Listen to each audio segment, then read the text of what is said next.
मेरी ना उम्र 20 साल है। मैं बेहद खूबसूरत थी।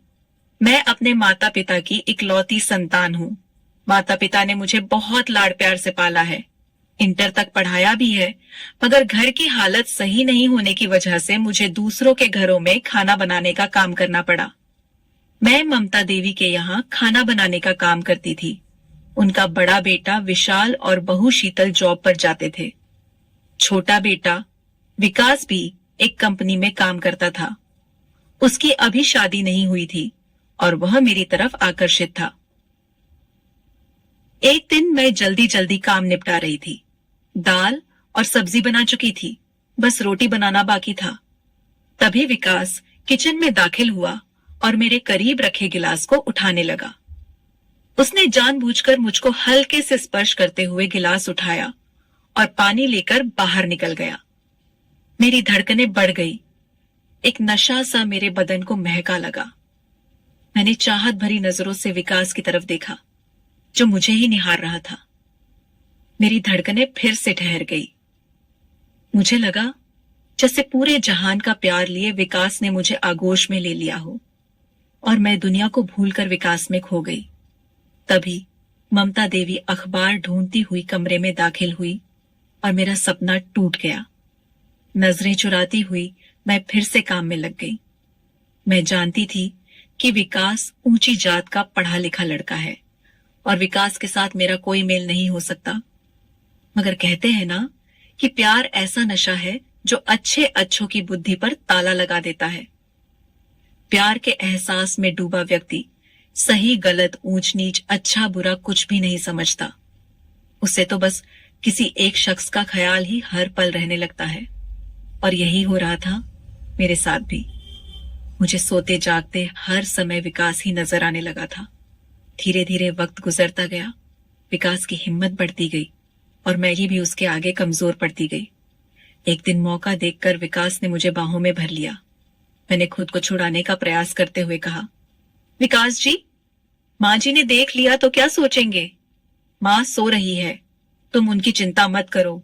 बहुत मुश्किल से आज हमें यह पल मिले हैं, इन्हें बर्बाद ना करो। मगर विकास जी, यह सही नहीं है। आपका और मेरा कोई मेल नहीं। मैं अब भी सहज नहीं थी। ऐसी बात नहीं है राखी, मैं तुमसे प्यार करने लगा हूं। प्यार में कोई बड़ा छोटा नहीं होता, बस मुझे इन जुल्फों में कैद हो जाने दो। गुलाब की पंखुड़ी जैसे इन लबों को एक दफा छू लेने दो। विकास किसी भी तरह मुझको पाना चाहता था। मैं अंदर से डरी हुई थी, मगर विकास का प्यार मुझे उसकी तरफ खींच रहा था। आखिर मैंने भी हथियार डाल दिए। मैं एक प्रेसी की भांति विकास के सीने से लग गई। हम दोनों एक दूसरे के आलिंगन में बंधे प्यार की गहराई में डूबते रहे। जब होश आया तो मेरी आंखें छलकाए। विकास ने कहा, मैं प्यार करता हूं, छोड़ कैसे दूंगा? कहकर उसने फिर से मुझको चूम लिया। मैं फिर से उसके सीने में दुबक गई। वक्त फिर ठहर सा गया। अब तो ऐसा अक्सर होने लगा। विकास प्यार का दावा करके मुझको करीब ले आता। हम दोनों ने ही प्यार के रास्ते पर बढ़ते हुए मर्यादाओं की सीमा रेखाएं तोड़ दी थी। मैं प्यार के सुहाने सपनों के साथ सुंदर घर संसार के सपने भी देखने लगी थी।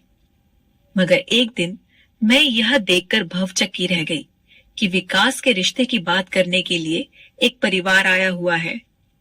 माँ बाप के साथ एक आधुनिक, आकर्षक और स्टाइलिश लड़की बैठी हुई थी। ममता देवी ने मुझसे कुछ खास बनाने की गुजारिश की तो मैंने सीधा पूछ लिया, ये कौन लोग हैं? जी, ये अपने विकास को देखने आए हैं। इस लड़की से विकास की शादी की बात चल रही है। सुंदर है ना लड़की? ममता देवी ने पूछा। तो मैंने हाँ में सिर हिला दिया। मेरे दिलो दिमाग में तो एक भूचाल सा आ गया था। उस दिन घर जाकर भी मेरी आंखों के आगे उसी लड़की का चेहरा नाचता रहा। आंखों से नींद कोसों दूर थी। अगले दिन जब मैं विकास के घर खाना बनाने गई तो सबसे पहले मौका देखकर मैंने विकास से बात की। ये सब क्या है विकास? आपकी शादी की बात चल रही है। आपने अपने घर वालों को हमारे प्यार की बात क्यों नहीं बताई? नहीं राखी, हमारे प्यार की बात मैं उन्हें नहीं बता सकता। मगर क्यों? क्योंकि हमारा प्यार समाज स्वीकार नहीं करेगा। मेरे माँ बाप कभी नहीं मानेंगे कि मैं एक नीची जात की लड़की से शादी करूं, विकास ने बेशर्मी से कहा। तो फिर प्यार क्यों किया था आपने? शादी नहीं करनी थी तो मुझे सपने क्यों दिखाए थे? तड़प कर मैं बोली। देखो, राखी समझने का प्रयास करो। प्यार हम दोनों ने किया है। प्यार के लिए केवल हम दोनों की रजामंदी चाहिए थी, मगर शादी एक सामाजिक रिश्ता है। शादी के लिए समाज की अनुमति भी चाहिए। शादी तो मुझे घर वालों के कहे अनुसार ही करनी होगी, यानी प्यार नहीं। आपने प्यार का नाटक खेला है मेरे साथ। मैं नहीं, केवल मेरा शरीर चाहिए था। क्यों कहा था मुझे कि कभी अकेला नहीं छोड़ोगे? मैं तुम्हें अकेला कहाँ छोड़ रहा हूं राखी। मैं तो अब भी तुमसे ही प्यार करता हूं। मेरी जान, यकीन मानो, हमारा यह प्यार हमेशा बना रहेगा। शादी भले ही उससे कर लूं, मगर हम दोनों पहले की तरह ही मिलते रहेंगे। हमारा रिश्ता वैसे ही चलता रहेगा। मैं हमेशा तुम्हारा बना रहूंगा। मुझको कसकर पकड़ते हुए विकास ने कहा। मुझको लगा जैसे हजारों बिच्छू ने मुझे जकड़ रखा हो। मैं खुद को विकास के बंधन से आजाद कर काम में लग गई। आंखों से आंसू बहे जा रहे थे और दिल तड़प रहा था। घर आकर मैं सारी रात सोचती रही। विकास की बेवफाई और अपनी मजबूरी मुझे रह रहकर कचोट रही थी। विकास के लिए भले ही यह प्यार तन की भूख थी, मगर मैंने तो हृदय से चाहा था उसे। तभी तो अपना सब कुछ समर्पित कर दिया था इतनी आसानी से। मैं विकास को माफ नहीं कर सकती थी। उसके किए की सजा तो देनी ही होगी। मैं पूरी रात यही सोचती रही कि विकास को सबक कैसे सिखाया जाए। आखिर मुझे समझ आ गया कि मैं विकास से बदला कैसे ले सकती हूँ। अगले दिन से ही मैंने बदले की कट लिखनी शुरू कर दी थी। उस दिन मैं ज्यादा ही बन सवर कर विकास के घर खाना बनाने पहुंची। विकास शाम की शिफ्ट में ऑफिस जाता था। ममता देवी हर दूसरे दिन दोपहर में घर से बाहर अपनी सखियों से मिलने जाती थी। पिताजी के पैर में तकलीफ थी, इसलिए वह बिस्तर पर ही पड़े रहते थे। दोपहर में ममता देवी के जाने के बाद मैं विकास के पास चली आई और उसका हाथ पकड़कर बोली, विकास, आपकी शादी की बात सुनकर मैं दुखी हो गई थी, मगर अब मैंने खुद को संभाल लिया है। शादी से पहले के इन दिनों को मैं भरपूर एंजॉय करना चाहती हूँ। आपकी बाहों में खो जाना चाहती हूँ। विकास की तो मन मांगी मुराद पूरी हो रही थी। उसने झट से मुझको करीब खींच लिया। हम दोनों एक दूसरे की आगोश में खोते चले गए। बेड पर विकास की बाहों में मचलते हुए मैंने सवाल किया, कल आप सच कह रहे थे विकास, शादी के बाद भी आप मुझसे यह रिश्ता बनाए रखोगे ना? हाँ राखी, इसमें तुम्हें शक क्यों है? शादी एक चीज होती है और प्यार दूसरी चीज। हम दोनों का प्यार और शरीर का ये मिलन हमेशा कायम रहेगा। शादी के बाद भी यह रिश्ता ऐसे ही चलता रहेगा। कहकर विकास फिर से मुझको बेतहाशा चूमने लगा। शाम को मैं अपने घर लौट आई। मुझे खुद से घिन आ रही थी। मैं बाथरूम में गई और नहाकर बाहर निकली। फिर मोबाइल लेकर बैठ गई। आज के हमारे शारीरिक मिलन का एक एक पल इस मोबाइल में कैद था। मैंने बड़ी होशियारी से मोबाइल का कैमरा ऑन करके ऐसी जगह रखा था जहां से हम दोनों की सारी हरकतें कैद हो गई थी। काफी देर तक का लंबा अतरंग वीडियो था।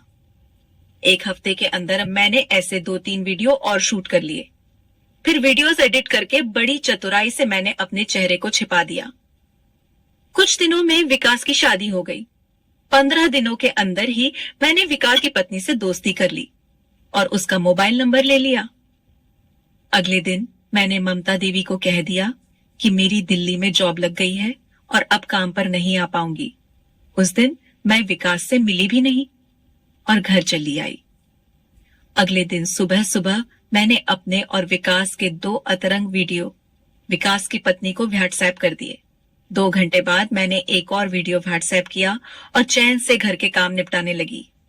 शाम 4 बजे के करीब विकास का फोन आया। मुझको इसका अंदाजा पहले से था। मैंने मुस्कुराते हुए फोन उठाया तो सामने से विकास का रोता हुआ स्वर सुनाई दिया। राखी, तुमने ये क्या किया? मेरे साथ मेरी शादीशुदा जिंदगी की अभी ठीक से शुरुआत भी नहीं हुई थी और तुमने ये वीडियोस भेज दिए।